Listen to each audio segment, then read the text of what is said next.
Alden spotted may kausap sa phone mga kasembreros.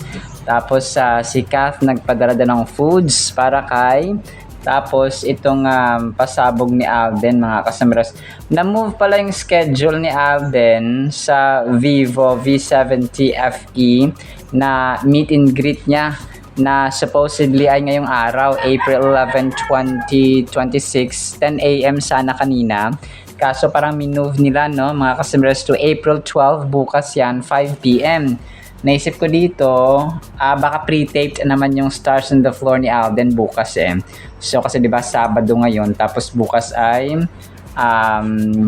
Linggo mga kasembreros. So parang minove na lagot ako kasi hinanap ko yung videos ni Alden nga doon sa MOA na venue nga nila sana ay hindi pala natuloy, no, na move bukas po ay April 12, 5 p.m.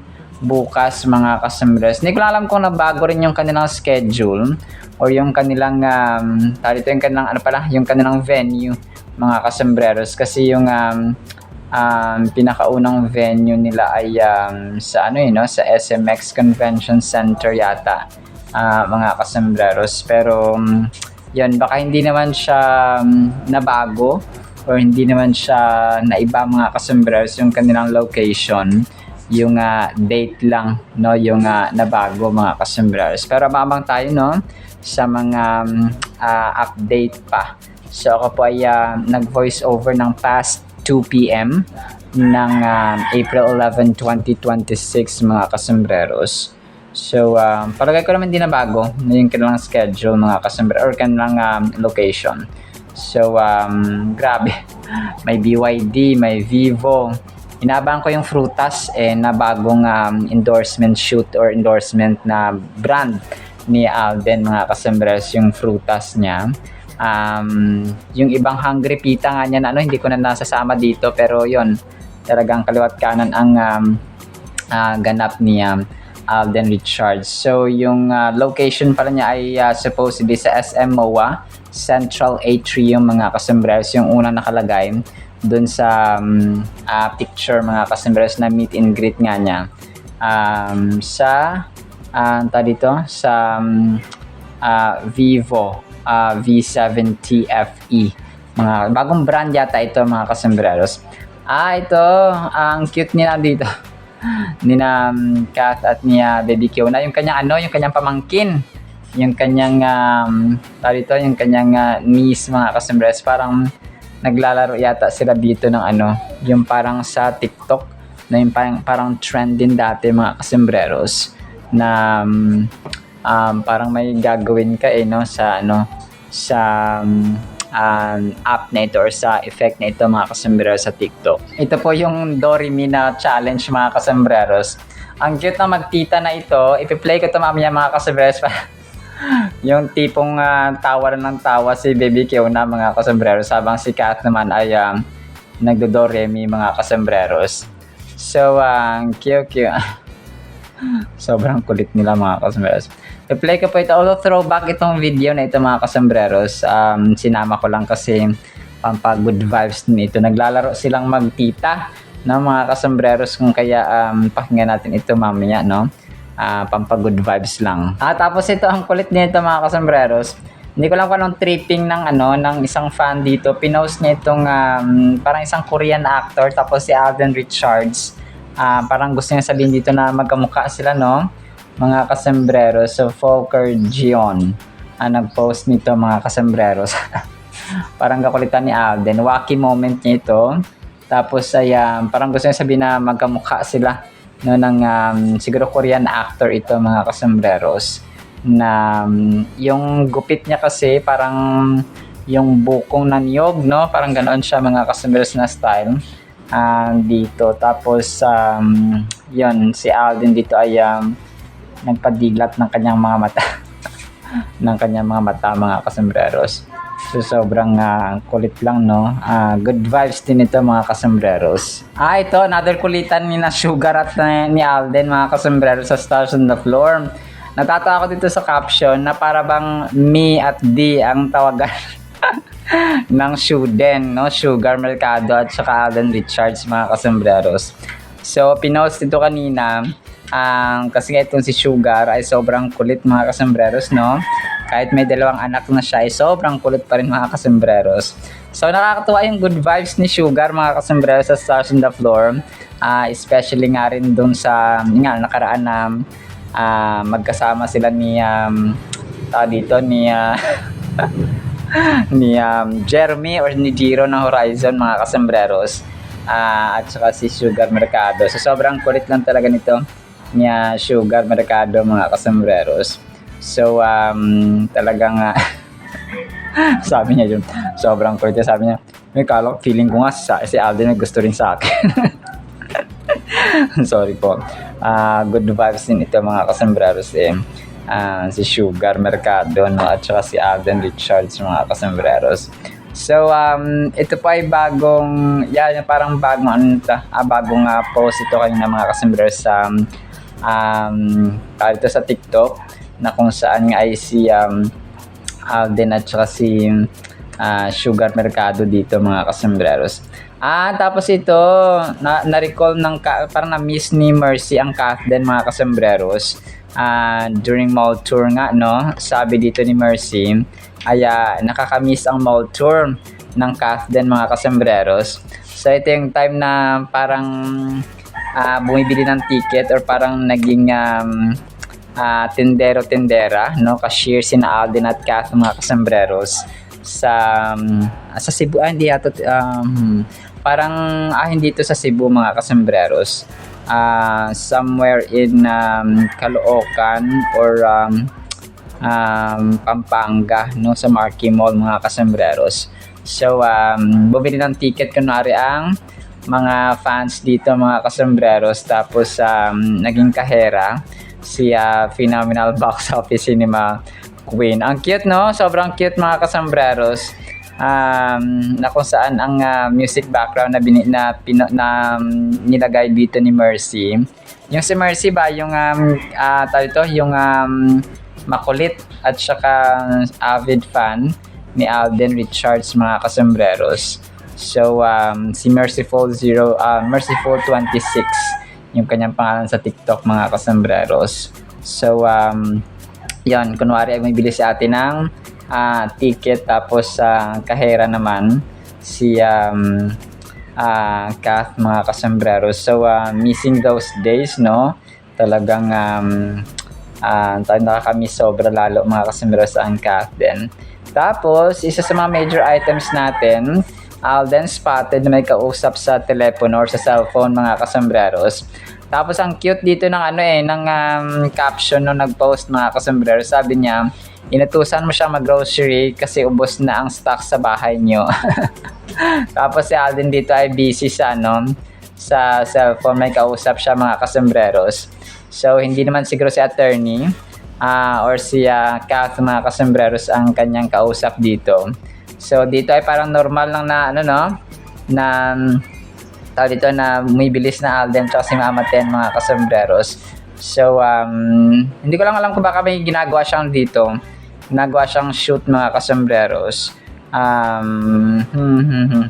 Kasama si Mama Ten Pero supposedly, di ba dapat may katulong or kasambay silang bibili ng grocery mga kasembreros, kasi pagkagando talagang dudumugin si Alden ng mga fans doon. So pero palagay ko natapos na sila magpa-picture.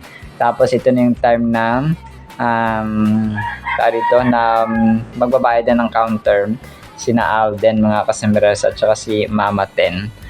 Hindi ko lang din alam kung yun nga, no? Kung may shoot siya dito. Pero palagay ko na to, throwback mga kasembreros. Kung sino ang kausap niya, of course, hindi natin alam mga kasembreros. So, ito, next item natin. Ang cute ng isang fan dito. Dad, what were you like in 90s? Sabi niya, parang sino din yung kamukha niya na artista nung 90s mga kasembreros, no? Tapos, ang kulit din. Kasi ang nakalagay ng mga pictures dito ay kay Alden Richards mga kasembreros. Tapos yung kanyang yung kanyang music background ay Iris, no? Ng ano nga ba yung Iris? Ano nga ba yung kumanta ng sino nga ba yung kumanta ng Iris, no? And I'd give up forever to touch you. Sabi, parang ganun yung kanyang music background dito mga kasembreros. So, ang cute lang.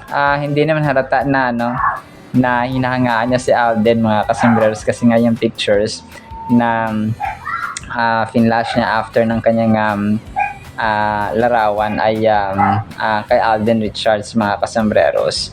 So nakakatuwa lang mga kasembreros sa mga Cathnatics na hinahangaan niya rin si phenomenal box office cinema king si Soy T mga kasembreros si CEO at si director si Direk Alden mga kasembreros. Tapos isa sa mga major items natin mga kasembreros, si Kath nagpadala ng foods para kay ito mga kasembreros ay pinost ng isang fan.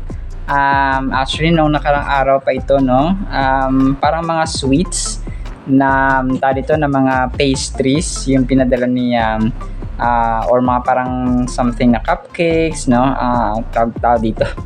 So parang basta mga sweet siya na foods mga kasembreros na dito na mga foods mga kasembreros na pinadala ni Kath mga kasembreros. Pero nakalagay ito, thank you Bernardo Kath, yun po yung nakalagay dito mga kasembreros. Parang muffin siya tapos may cold drinks, parang ganito rin yung nakalagay dito mga kasembreros. Pero siya, if I'm not mistaken, kalimutan ko parang siguro sa set ito ng sa set ito ng Summon Someday, if I'm not mistaken mga kasembreros. So dito kasi ay parang nag-thank you lang siya of course kaya phenomenal box office cinema queen. Siguro yung mga yung mga kasamahan ni Kath na production staff din po mga kasembreros doon sa Summon Someday, parang ito yung pinadalhan niya mga kasembreros. So hindi si Mayor Mark Alcala mga kasembreros, definitely. Tapos ito si Alden dito ay naka-cap siya, tapos naka-black na parang t-shirt, tapos silaysam sa likod niya, tapos parang may pinapamigay siya dito tapos yun, suot-suot rin niya dito ang black ring mga kasembreros. So if I'm not mistaken sa sa Casino Plus niya mga kasembreros na campaign. Oo nga, sa casino ito mga kasembreros na campaign. Pero throwback ang pictures na ito mga kasembreros lilinawin ko lang po. Sa casino nga niya ito mga kasembreros na mga pictures, random photos ito ni phenomenal box office cinema king mga kasembreros. Na kung saan ay igop of course, sobrang pogi si Soy T mga kasembreros. Tapos ito na-post na ng isang admin behind the scenes but make it NP retro contract signing as Zion Philippines officially.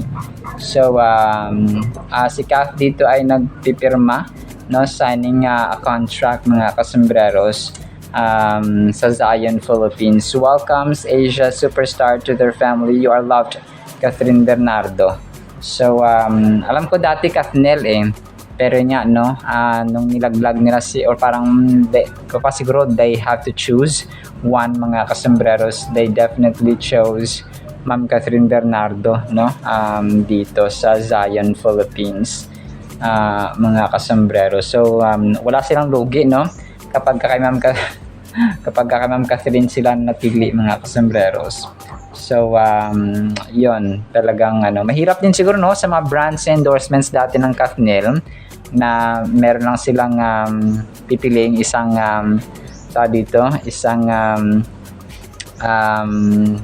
brand ambassador, and definitely si Kath yung kanilang napili na kasi marami rin ang brands and endorsements ng Kathnel dati Tapos nung nagkahiwalay sila, of course kailangan nilang pumili ng iisa lang at ipanatili sa kanilang brand mga kasembreros. So si si Kath lang talaga yung kanilang pinatili mga kasembrero sa ibang mga brands nila.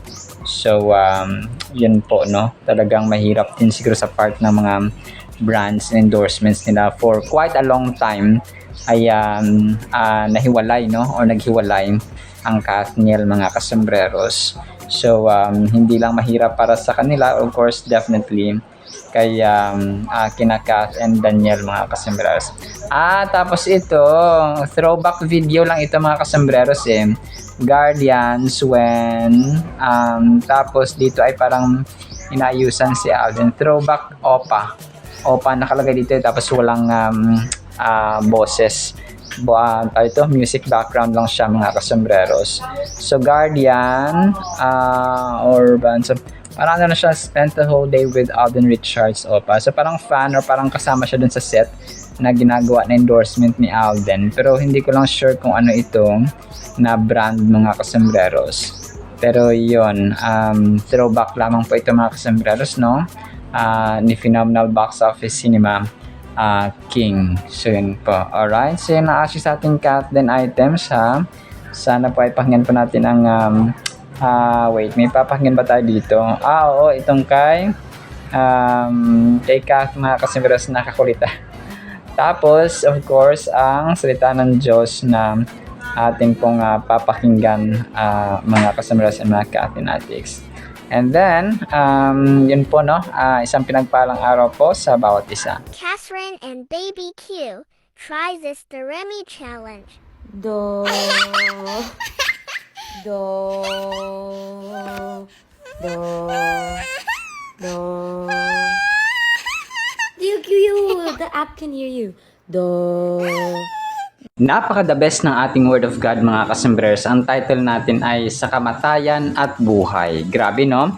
Romans chapter 6 verse 5, since we have been united with Him, with Christ, in His death, sa kanyang kamatayan, we will also be raised to life as He was. So kung kaya ang title natin ay Sa Kamatayan at Buhay. Nung namatay si Lord Jesus Christ after He was crucified, tapos tayo din po ay namatay sa kasalanan.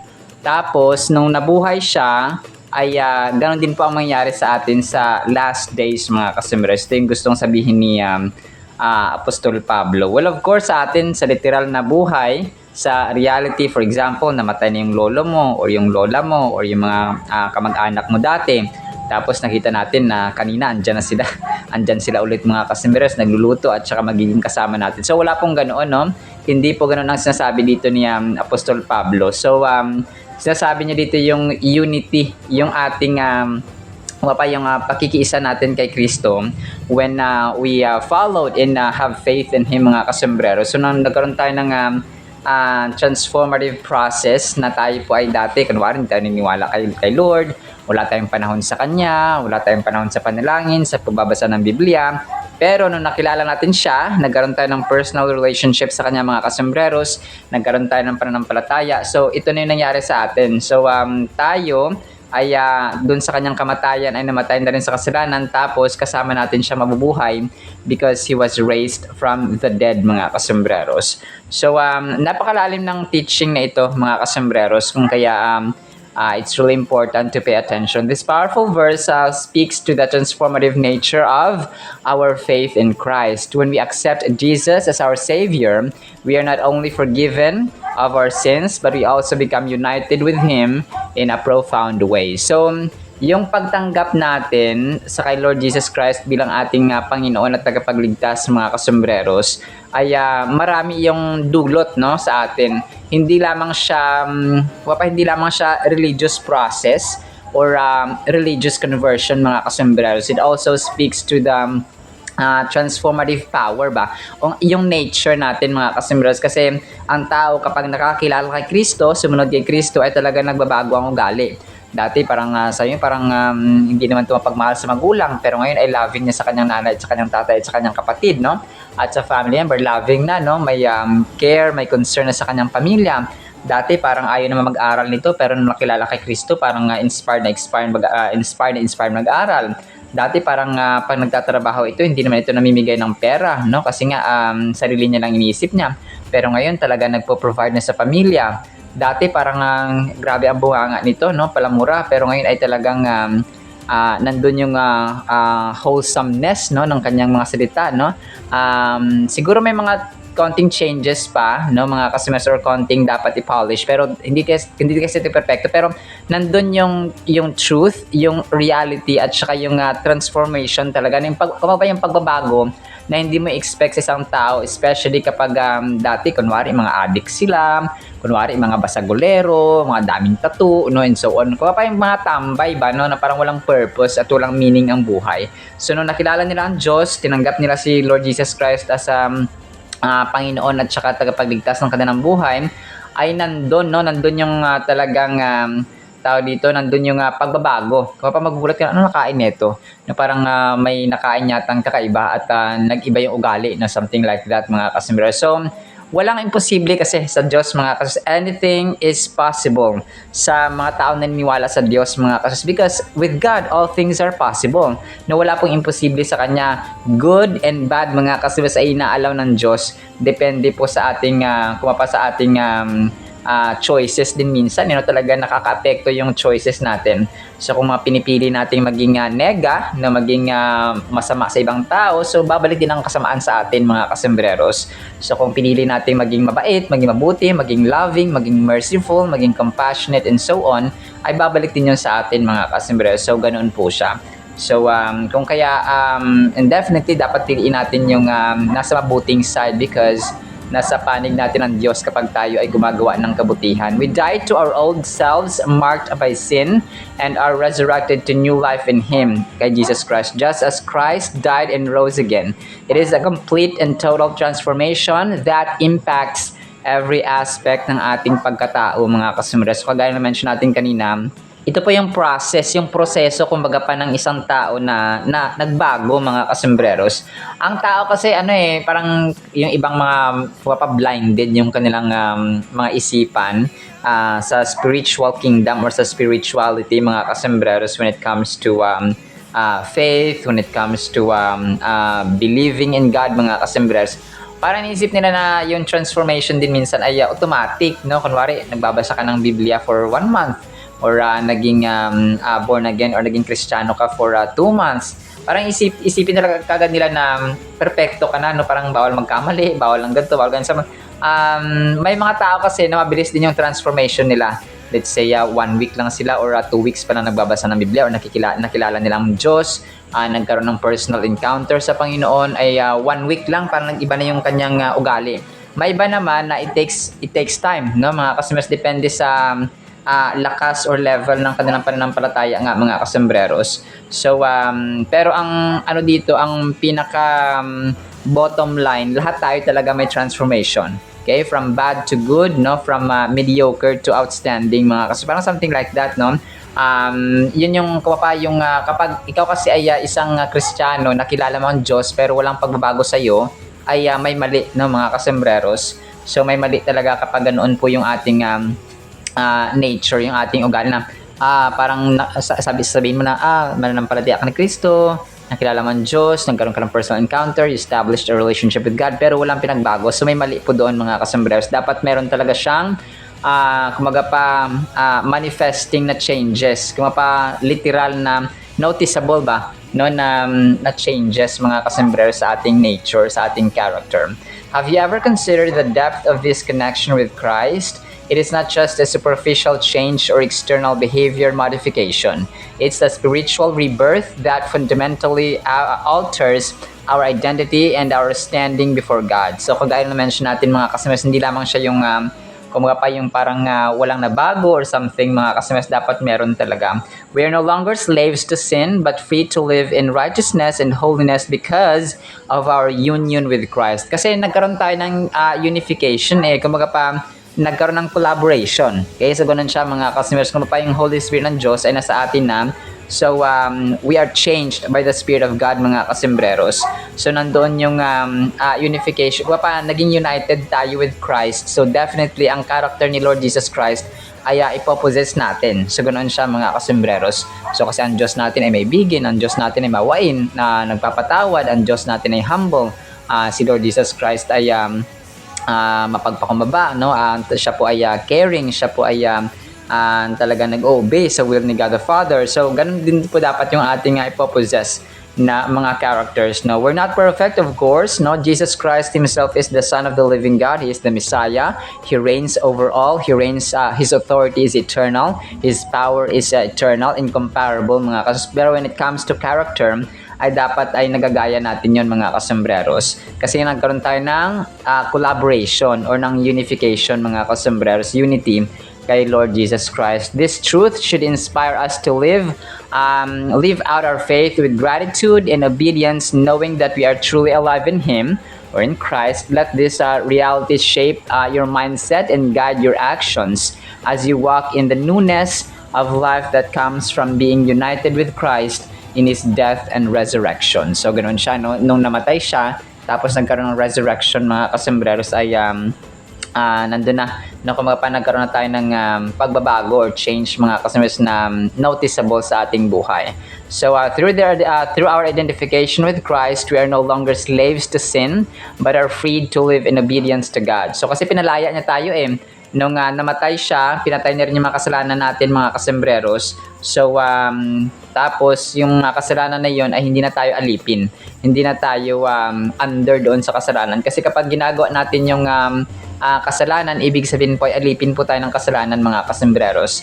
So ano yun? No? Yung wala tayong panahon sa Biblia, wala tayong panahon sa panalangin, hindi tayo mapagmahal na anak, hindi tayo mapagmahal na magulang, hindi tayo mapagmahal na kapatid, or so on, mga kasos, kapitbahay, katrabaho. So yung time na iba, no?